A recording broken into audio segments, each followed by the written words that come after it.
नमस्कार दोस्तों, stock talk bye Manoj Gupta में आपका स्वागत है। आज हम बात करेंगे निफ्टी और बैंक निफ्टी और उन लेवल्स की जिन लेवल्स पे मार्केट टर्न ले सकती है। उससे पहले आप मेरा डिस्क्लेमर ज़रूर पढ़ लें। आइए चलते हैं अपने चार्ट्स की ओर। देखिए, मैंने पहले से ही इसमें निफ्टी में बैंक निफ्टी में फिबोनाची रिट्रेसमेंट लगा के रखा है ताकि इजीली आपको लेवल्स आइडेंटिफाइड दिखा सकूं। तो हमने देखा कि निफ्टी ने लगभग 19,000 रुपये का हाई बनाया। लगभग इसलिए कि निफ्टी फ्यूचर 2 पॉइंट से हाई बनाने से चूक गया। 18,998 रुपये 95 पैसे का हाई है और वहाँ से इसने टर्न लेना शुरू किया। टर्न लेते लेते लेते लेते अब ये 580 के आसपास बंद हुआ है। नेक्स्ट मूव क्या हो सकता है? दो ही तरह के मूव बनते हैं, या तो ये ऊपर जाएगा या नीचे जाएगा। तो जब तक ये दोबारा 780 के ऊपर ट्रेड ना करे तब तक लॉन्ग कॉल ना लें। नीचे सपोर्ट जो है वो 500 रुपये की ही है। 500 रुपये के नीचे जाते ही आप 520 का एसएल लेके 525 का एसएल लेके इसको फिर से शॉर्ट कर सकते हैं और नेक्स्ट लेवल होगा 18,140 का। ये वीकली लेवल है तो बहुत आराम से आप इसको ट्रेल स्टॉप लॉस के साथ अपने पास रख सकते हैं। अगर ये 780 के ऊपर ट्रेड करने लगे तो आप समझ लीजिए कि अब ये 19,000 तोड़ने के लिए तैयार है और 19,000 तोड़ने के बाद कम से कम 2% की मूव यानी कि लगभग 380 पॉइंट ये और चलेगा।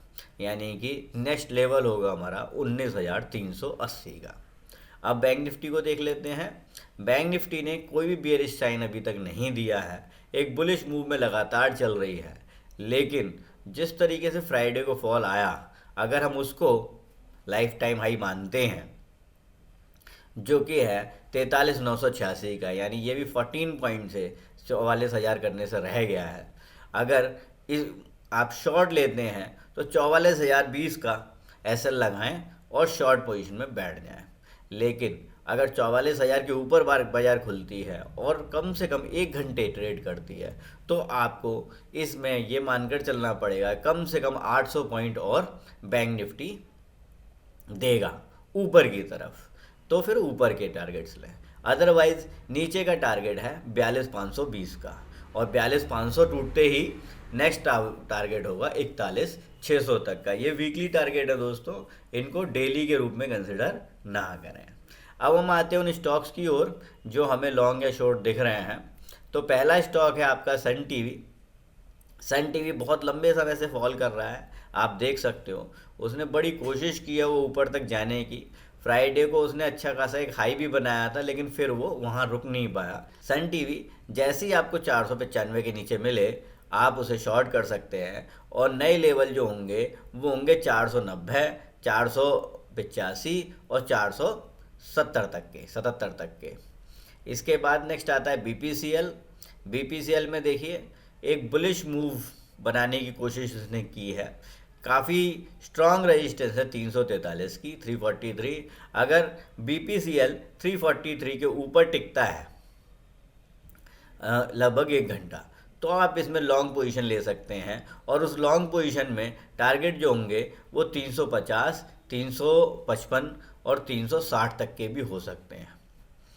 तो बीपीसीएल आप लॉन्ग कर सकते हैं। इसके बाद हम बात करते हैं आयशर मोटर की। आयशर मोटर बहुत अच्छा कोशिश कर रहा है दोबारा से बुलिश मूव लेने की। काफ़ी लंबे समय से फॉल हो रहा था ये, तो आयशर मोटर आप लॉन्ग कर सकते हो 3,350-60 के बीच में कहीं भी। और इसमें पहला टारगेट होगा 3410 का, दूसरा टारगेट होगा 3440 का।